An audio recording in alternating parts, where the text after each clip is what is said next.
Okay, let's go.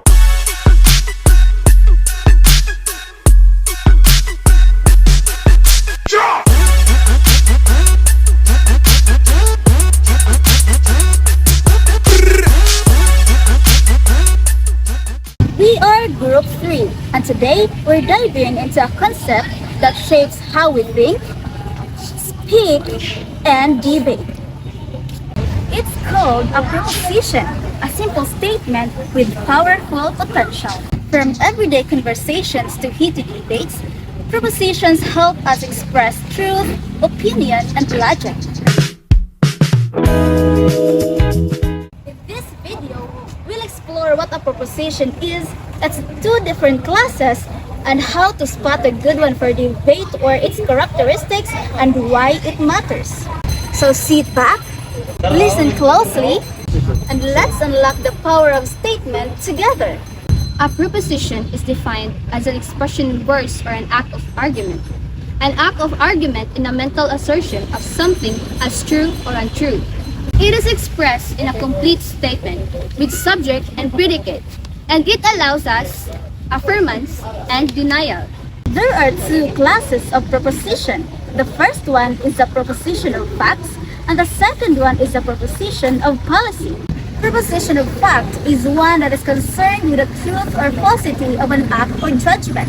It aims at belief, and it settles the question, is this assertion true? Example: corruption in the Philippines has contributed to low tax revenues and persisting poverty. This statement is an example of proposition of facts because it proposes whether something is or is not true or false. Next is proposition of policy. It is one that concerns with the wisdom or unwisdom. It is expediency or inexpediency of a course of action, and it aims at action. Proposition of policy answers the questions: should it be done? Should this course of action be followed? Example: Government officials found guilty of corruption should permanently buried from public office. Now, let's dive into the characteristic of proposition good for debate. First, the proposition must be in the form of assertion. Example: Resolved that capital punishment be abolished, not should capital punishment be abolished. just like the example given, the proposition should be stated in categorical, declarative, positive statement, and not a question. Negative statement should be avoided for if the affirmative is an effect, a negative, and the negative is an effect, an affirmative.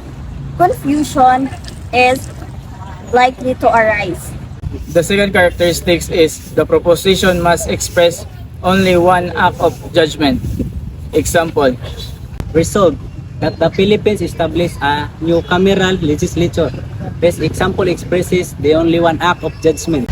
If there are two assertions or two courses of action or problems expressed in one proposition, confusion will arise.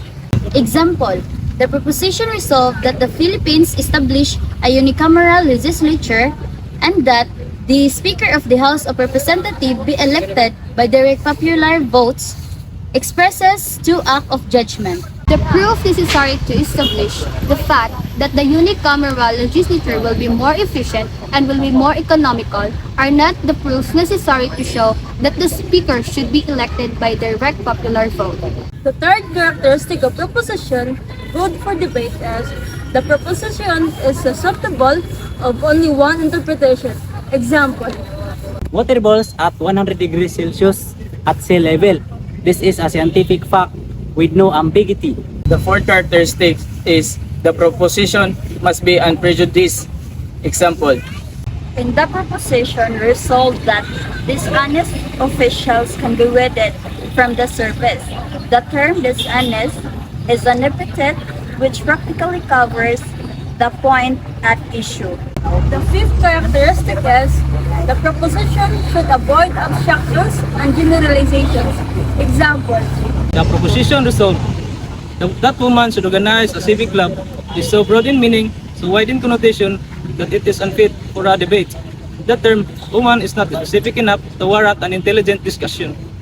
The sixth characteristics is the proposition must be concise and simple. Example, The proposition resolved that in order to serve the end of justice and meet public demand, retail trade be nationalized. It's not concise. The phrase in order to serve the end of justice and meet public demand should be omitted. The seventh characteristic is the proposition must be debatable. Example, resolve that school uniform should be mandatory in all public schools. Resolved that the death penalty should be implemented in the Philippines. The eighth characteristics is the proposition must be so worded that the burden of proof shall fall on the affirmative side.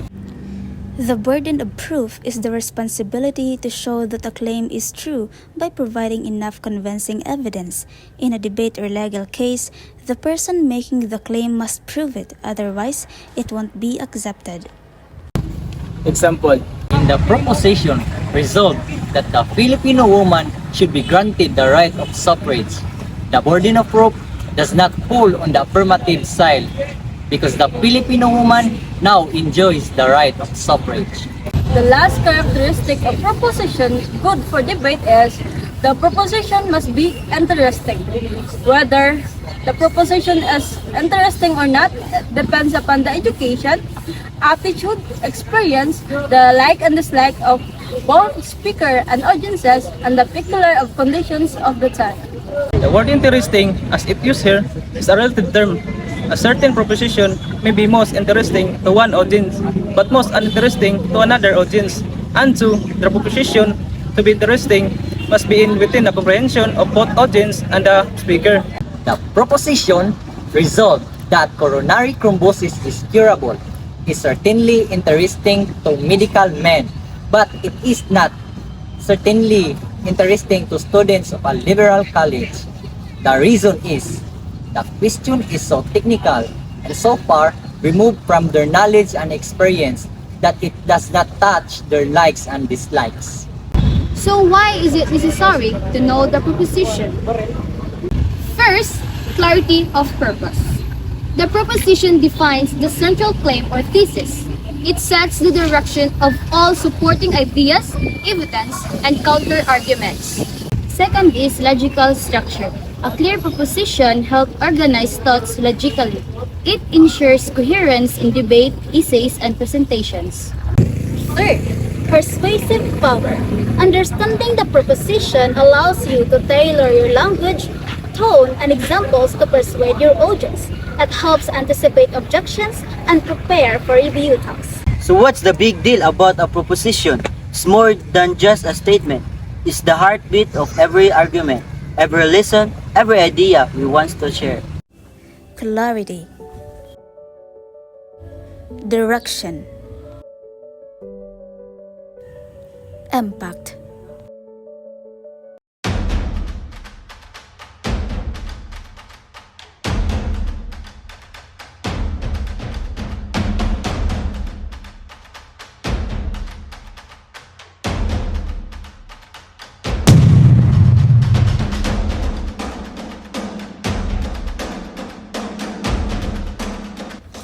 Now it's your turn.